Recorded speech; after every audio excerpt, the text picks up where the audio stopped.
हरि ओम।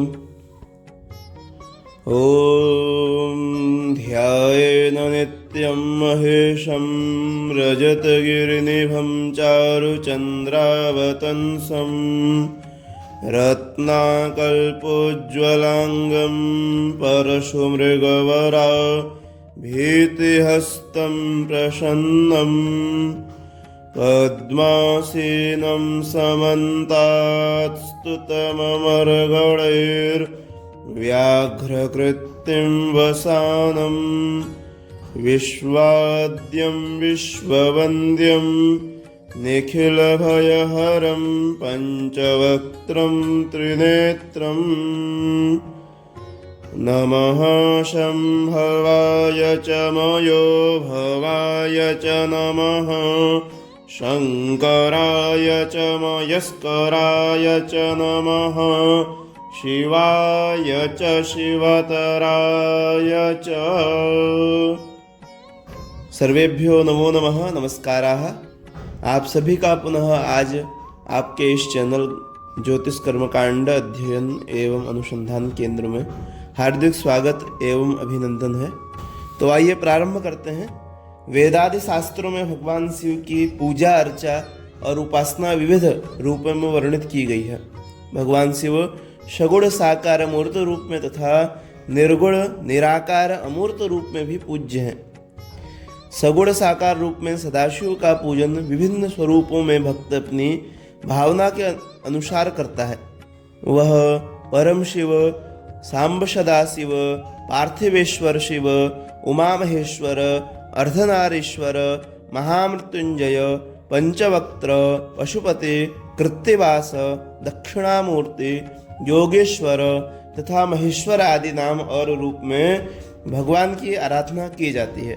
इसके अतिरिक्त ईशान, तत्पुरुष, अघोर, वामदेव और सद्योजात ये भगवान शिव की 5 मूर्तियां हैं, जिन्हें पंचमूर्ति कहा जाता है। पंचवक्त्र पूजन में इन्हीं 5 नामों से पंचानन महादेव का पूजन किया जाता है। भगवान शिव की अष्टमूर्ति के पूजन का भी विधान प्राप्त होता है, जो इस प्रकार से है: सर्व, भव, रुद्र, उग्र, भीम, पशुपति, ईशान और महादेव।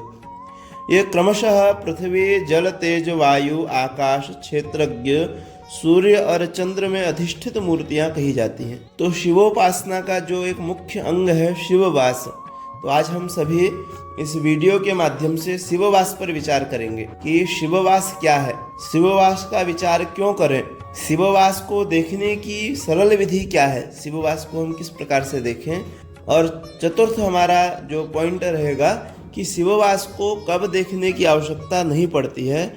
आप शिवोपासना में कब शिववास को न देख करके भी शिवोपासना कर सकते हैं। तो इन विषयों को आज हम इस वीडियो के माध्यम से देखेंगे। तो सर्वप्रथम हम जानेंगे शिववास क्या है। शिववास से हमारा तात्पर्य रहेगा कि भगवान शिव का निवास, यानी किस विशेष तिथि पर भगवान शिव कहाँ विराजमान रहते हैं, कौन सी तिथि होती है तो भगवान का निवास कहाँ पे होता है, आगे हम जानेंगे वीडियो में। तो आइए अगला विषय जानते हैं कि शिववास का विचार क्यों करें, क्योंकि कुछ आप में से नए दर्शक भी होंगे जो विषय से अनभिज्ञ होंगे। अगर वो भी जाने तो शिववास का विचार क्यों करना चाहिए, शिववास के विचार की आवश्यकता क्या है। तो जब किसी विशेष संकट से हम ग्रस्त हो तो उस संकट से मुक्त होने के लिए जब हम भगवान पार्थिवेश्वर का पूजन करते हैं, महादेव की आराधना करते हैं, तो वहाँ पे हमको उस आराधना से पूर्व शिववास का विचार अवश्य करना चाहिए। क्योंकि जितने भी हम सकाम कर्म को करते हैं वहाँ शिववास का विचार जरूर किया जाता है। सकाम कर्मों में शिववास का विचार आवश्यक है, शिववास का विचार करना चाहिए। यदि हम मंदिर का निर्माण कर रहे हैं, शिव मंदिर का निर्माण कर रहे हैं, शिव प्रतिष्ठा कर रहे हैं, वहाँ पे भी हमें शिववास का विचार करना चाहिए। यदि हम कोई विविध अनुष्ठान करते हैं, रुद्र यज्ञ करते हैं, महामृत्युंजय जप करते हैं, तो महामृत्युंजय जप आदि में भी शिववास का विचार करके ही महामृत्युंजय का जप करना चाहिए। अन्य यदि हम घर में पारद शिवलिंग या पारस शिवलिंग, अन्य शिवलिंगों की स्थापना करते हैं घर में, क्योंकि प्रतिष्ठा 2 प्रकार की होती है, एक चल प्रतिष्ठा, एक अचल प्रतिष्ठा। मंदिरों में तो अचल प्रतिष्ठा की जाती है, लेकिन घर में हम लोग चल प्रतिष्ठा करते हैं। चल प्रतिष्ठा अर्थात जब मूर्ति को हम कहीं भी ले जा सकते हैं, घर बदलते हैं, कहीं किराए पर रहते हैं, तो वहाँ पे चल प्रतिष्ठा की जाती है, उसके बाद ही पूजन किया जाता है। तो जब हम प्रथम बार घर में शिव पूजन प्रारंभ करते हैं, शिवलिंग का पूजन करते हैं, तो वहाँ पे भी हमको शिववास का विचार अवश्य करना चाहिए। ऐसे बहुत से जगहों पे शिववास का विचार किया जाता है। तो आइए आगे बढ़ते हैं। मुख्य विषय हमारा है शिववास को देखने की विधि क्या है, क्योंकि शिववास को देखने की विधि के लिए हमको ये पता होना चाहिए कि शिववास क्या है, तो शिववास का विचार क्यों करें, ये सब उसके अंग रूप में है। हमारा मुख्य विषय क्या है, तो शिववास को कैसे देखें, शिववास को देखने की विधि क्या है, उसको आइए जानते हैं। हमारे शास्त्रों में कहा गया है, तिथिंच द्विगुणिं कृत्य बाणैः संयोजयेत् तदा सप्तमिश्च हरेद्भागं शिववासं समुद्दिशेत्। तो आइए जानते हैं। शुक्ल पक्ष की प्रतिपदा से वर्तमान तिथि की संख्या को दुगना कर ले, तो उस संख्या में 5 को जोड़ दे। वर्तमान तिथि को डबल करके उसमें 5 जोड़ दें। 5 जोड़ने के बाद उसको 7 से भाग दे दें, तो जो भी शेष हमें प्राप्त होगा वही उसी को शिववास जानना चाहिए। जो भी अगर 1, 2 जो भी प्राप्त होगा वहीं पे शिववास का हमें ज्ञान करना चाहिए। आइए एक विशेष बात और समझ लें कि यदि कृष्ण पक्ष की तिथि होगी तो उसमें 15 जोड़ना है। जैसे यदि शुक्ल पक्ष में आप जैसे गणना करते हैं तो प्रतिपदा, द्वितीया, तृतीया, प्रतिपदा को 1, द्वितीया को 2, तृतीया को 3, चतुर्थी को 4, इस तरह से जोड़ेंगे। प्रतिपदा से पूर्णिमा को 15। तो जब आप गणना करते हैं तो शुक्ल पक्ष की प्रतिपदा से 1, 2 करेंगे, कृष्ण पक्ष में उसको 15 जोड़ देंगे। इसको आगे हम लोग एग्जाम्पल से समझेंगे, तो ये विशेष बात है। आइए 1-2 उदाहरण देखते हैं। मान लीजिए आज की तिथि आषाढ़ शुक्ल पक्ष तृतीया, हमें आज का शिववास जानना है कि आज शिववास कहाँ पर है। तो सूत्र के अनुसार क्या है कि वर्तमान तिथि को डबल करें। वर्तमान तिथि मान लीजिए आषाढ़ शुक्ल की तृतीया है, इसलिए उसको डबल करेंगे, 2 से गुणा कर दीजिए, 6 हो जाएगा। अब इसमें 5 जोड़ देना है, तो 6, 5, 11 हो गया। 11 का 7 से भाग दे दीजिए, तो 7 एक बार में जाएगा। कितना शेष बचेगा? 4 शेष बचेगा। एक उदाहरण और देखते हैं, वो हमने शुक्ल पक्ष का उदाहरण देखा था। एक कृष्ण पक्ष का ये देखते हैं कि मान लीजिए आज आषाढ़ कृष्ण पक्ष की तृतीया है। अभी हमने आषाढ़ शुक्ल की तृतीया पीछे देखी थी। आषाढ़ कृष्ण पक्ष की तृतीया यदि आप मानते हैं तो क्या करना है, उसमें 15 जोड़ देना है। 15 जोड़ेंगे, कितना हो जाएगा? 18। अब इसको 18 को डबल कर दीजिए, अर्थात 2 से गुणा कर दीजिए, तो कितना हो गया? 36। इसमें 5 जोड़ दीजिए, तो 5 जोड़ने से कितना हो जाएगा? 41।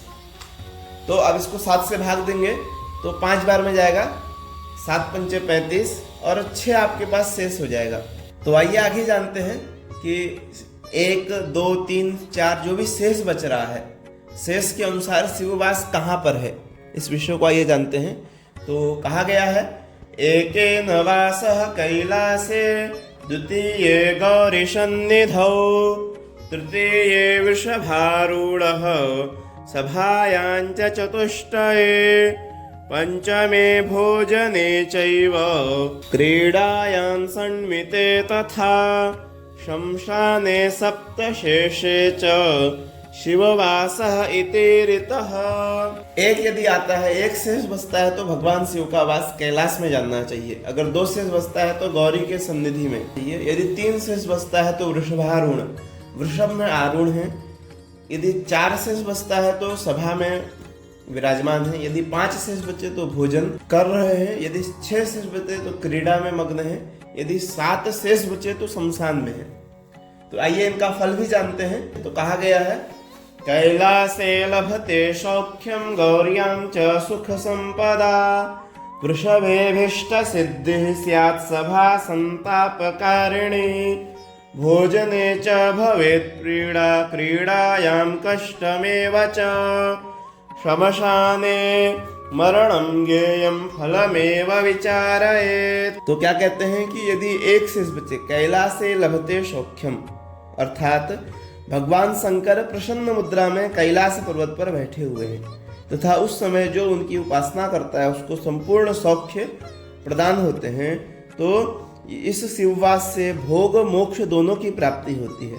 यह शिववास शुभ कहा गया है, अर्थात यदि एक शेष बचे तो शुभ मानना चाहिए। फिर कहते हैं गौर्यां च सुख संपदा। अब द्वितीय में क्या है, गौरी के समीप है।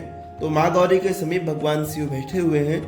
माता पार्वती जगत के दीनहीन पुत्रों के दुखों की चर्चा कर रही है। तो यह सुनकर उनका चित्त करुणाद्र हो रहा है। तो ऐसे समय में यदि आप भगवान शिव की पूजा करते हैं, आराधना करते हैं, तो भगवान शिव की आपके ऊपर सहज ही कृपा प्राप्त हो जाती है। तो यह भी शुभ कहा गया है। आगे कह रहे हैं वृषभे अभिष्ट सिद्धि स्यात्। अब यदि 3 शेष बचता है तो भगवान शंकर वृषभ की सवारी पर बैठे हैं, आनंदित हो रहे हैं, अर्थात यत्र तत्र सर्वत्र भ्रमण करते हुए याचना करने वालों की समस्त कामनाओं की पूर्ति करते हैं। यह भी शुभ कहा गया है। चतुर्थ क्या है? तो सभा संताप कारणी। चतुर्थ में सभा में विराजमान है। इस समय शिव जी सभा में बैठे हुए हैं तथा विविध विषयों पर सभासदों के साथ विचार विमर्श कर रहे हैं। यदि ऐसी अवस्था में आप उनका पूजन करते हैं तो संतापदायक होता है, अच्छा नहीं होता है। यह शिववास अशुभ कहा गया है। भोजने च भवेद प्रीड़ा। अब आगे जब बढ़ते हैं तो पंचम यदि आता है, 5 शेष बचता है, तो भगवान शंकर भोजन कर रहे हैं। भोजन में विघ्न होने से रुष्ट होते हैं, पूजन करने वाले को पीड़ा देते हैं। अतः उस समय जो दुनिया के पाप दोषों का भक्षण कर रहे होते हैं प्रसाद रूप में, उस समय यदि कोई भगवान शिव का पूजन करता है तो उसका अमंगल होता है, अर्थात वह भी शुभ नहीं कहा गया है। फिर क्रीड़ायाम कष्टमेव च। इसके बाद अगला है, अगर 6 शेष बचता है तो भगवान शिव क्रीड़ा रथ है। इस समय विघ्न करने से पीड़ा, पराजय, हानि आदि लाभ प्राप्त होते हैं। तो यह शिववास भी अशुभ कहा गया है। फिर इसके बाद जो आखिरी बचता है, शमशाने मरणंगेयम। यदि 7 शेष बचता है, 7 या 0, क्योंकि एक बात आप यहाँ पे ध्यान देंगे, जब हम किसी संख्या को 7 से भाग देंगे तो हमारे पास अधिकतम कितना शेष बचता है, इसको देखिए। या तो 1 शेष बचेगा, या 2, या 3, या 4, या 5, या 6 और या 7। 7 को ही यहाँ पे 0 से जानना चाहिए। 0 या 7 एक ही है, इससे अधिक शेष नहीं बचता है। यदि हम कोई भी संख्या को 7 से भाग देंगे तो वो 0 ही बचेगा। 7 से 7 गया तो 0 आएगा।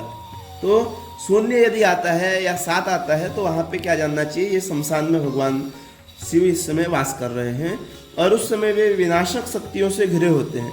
ऐसे समय में जो उनके पास जाता है उसे वे मृत्युदायक देते हैं। तो यह शिववास भी अशुभ कहा गया है। आइए, इसमें हमने क्या क्या जाना। यदि 1 शेष बचता है तो भगवान शिव कैलाश में है। यदि 2, गौरी सन्निधि, सुख की प्राप्ति होती है, सुख संपदा की। यदि 3 शेष बचता है तो भगवान शिव वृषभारूढ़ हैं, अभिष्ट सिद्धि को देने वाले हैं। यदि 4 शेष बचे तो सभा में विराजमान है, अर्थात संताप देने वाले हैं। पंचम में भोजन में विराजमान है, पीड़ा देते हैं। छठे में कष्ट और 7वें में शमशान, 7वां या 0। तो यहाँ पे 3 ही शुभ कहे गए हैं। एक तो 1, 2, 3 यदि आता है तो अच्छा है, उसके अलावा 4, 5, 6, 7 या 0 आता है तो अशुभ मानना चाहिए शिववास। उसमें भगवान शिव का पूजन नहीं करना चाहिए। आइए, विषय स्पष्ट हो गया होगा। एक आखिरी विषय और जान करके फिर हम विराम करेंगे कि शिववास का विचार कब नहीं करना चाहिए, कब शिववास को देखने की आवश्यकता नहीं होती है। तो हमारे शास्त्रों में कहा गया है, श्रावणेधिक मासे च आद्रायाश्च गते रवौ शिवभेन्दु गते योगे शुक्ले च व्यतिपातके। क्या कह रहे हैं कि श्रावण मास में और अधिमास में, श्रावणेधिक मासे च आद्रायाश्च गते रवौ, अर्थात जब सूर्य आद्रा नक्षत्र में हो। तो नक्षत्र में कैसे हो जानेंगे, तो सूर्य एक राशि में 1 माह गोचर करते हैं। तो सूर्य जब मिथुन राशि में होंगे तो मिथुन राशि, अर्थात मिथुन राशि का निर्माण जो है, राशियों का निर्माण जो है नक्षत्रों से होता है। अर्थात 2.25 नक्षत्र से मिलकर के एक राशि बनती है। 9 चरण की एक राशि होती है। तो मृगशिरा के 2 चरण, आर्द्रा के 4 चरण और पुनर्वसु नक्षत्र के 3 चरण, इन 9 चरणों से मिलकर के मिथुन राशि का निर्माण होता है। तो जब सूर्य मिथुन राशि में हो और मिथुन में भी जब आर्द्रा नक्षत्र में हो, आर्द्रा नक्षत्र में अर्थात एक नक्षत्र में सूर्य 12 से 14 दिन रहते हैं, तो आर्द्रा नक्षत्र में वो 12 से 14 दिन रहेंगे। अर्थात आषाढ़ के कृष्ण पक्ष की प्रतिपदा से त्रयोदशी तक भगवान सूर्य जो है वह आर्द्रा नक्षत्र के होंगे। तो आप आगे जान सकते हैं, यह इसी आषाढ़ मास के आसपास भगवान सूर्य आर्द्रा नक्षत्र में रहते हैं। तो आर्द्रा नक्षत्र में यदि भगवान सूर्य हो तो भगवान शिव की आराधना में आप शिववास के बिना भी भगवान शिव का पूजन कर सकते हैं। शिवभेन्दु गते योगे, शिवभेन्दु गते अर्थात शिव जिस नक्षत्र के स्वामी हैं, तो आर्द्रा नक्षत्र के स्वामी कौन है? शिव। यदि जिस दिन आर्द्रा नक्षत्र हो उस नक्षत्र में और शुक्ल एवं व्यतिपात नामक योग में, शुक्ले च व्यतिपातके, जब ये योग हो तो इसमें आप शिवोपासना कर सकते हैं बिना शिववास के। आइए एक दो श्लोक और देखते हैं। हरानंग हरीणांच खेसु कर्णे चतुष्पत्ते सोमवारे शुभे ब्राह्मे प्रदोषाख्ये अधिजिच्छणे। तो क्या कह रहे हैं कि हर अनंग हरि, जिस तिथि के स्वामी हो, हर अनंग और हरि अर्थात ये हर माने भगवान शिव, अनंग अर्थात कामदेव और हरि अर्थात भगवान विष्णु। तो भगवान शिव अष्टमी और चतुर्दशी के स्वामी हैं, कामदेव त्रयोदशी के स्वामी हैं और भगवान हरि द्वादशी के स्वामी हैं। तो अष्टमी, चतुर्दशी, द्वादशी, त्रयोदशी, इन 4 तिथियों में भी यदि आप भगवान शिव की उपासना करते हैं तो वहां पे भी आपको शिववास देखने की आवश्यकता नहीं है। चतुष्पद करण हो, चतुष्पद करण अर्थात तो अमावस्या के पूर्वार्ध में, ये चतुष्पद करण महीने में एक बार ही आता है, वो भी अमावस्या में पूर्वार्ध में आता है। तो इस दिन भी आपको शिववास देखने की आवश्यकता नहीं है। सोमवार के दिन, यदि सोमवार का दिन हो तो उस दिन भी शिववास देखने की आवश्यकता नहीं है। ब्रह्म मुहूर्त में भी आपको शिववास देखने की आवश्यकता नहीं है। प्रदोष काल में और अभिजित मुहूर्त में, अभिजित मुहूर्त में नित्य दोपहर में 11-12 बजे के आसपास अभिजित मुहूर्त होता है, तो उस समय भी आपको शिववास देखने की आवश्यकता नहीं है। बिना शिववास के भी आप शिवोपासना कर सकते हैं। आगे कह रहे हैं शिवरात्रि आदि पर्वेषु उत्सवे च निमित्तके नित्याराधन काले च शिववासम न चिंतयेत्। अर्थात शिवरात्रि आदि पर्वों में, उत्सवों में, कोई आप शिवरात्रि आदि, महाशिवरात्रि, मासिक शिवरात्रि आदि जितने भी पर्व विशेष हैं, इनमें भी आपको शिववास की देखने की आवश्यकता नहीं है। किसी उत्सव विशेष में भी आपको शिववास नहीं देखना चाहिए। नैमित्तिक कार्य में भी शिववास की आवश्यकता नहीं है। यदि आप नित्य आराधना कर रहे हैं, यदि कोई भक्त श्रावण मास में नित्य भगवान शिव का पूजन करता है, अभिषेक कर रहा है विशेष कृपा के लिए, या आप नित्य भगवान शिव की आराधना करते हैं, नित्य अभिषेक करते हैं, तो भी आपको शिववास की आवश्यकता नहीं है। शिववास का विचार आपको नहीं करना चाहिए।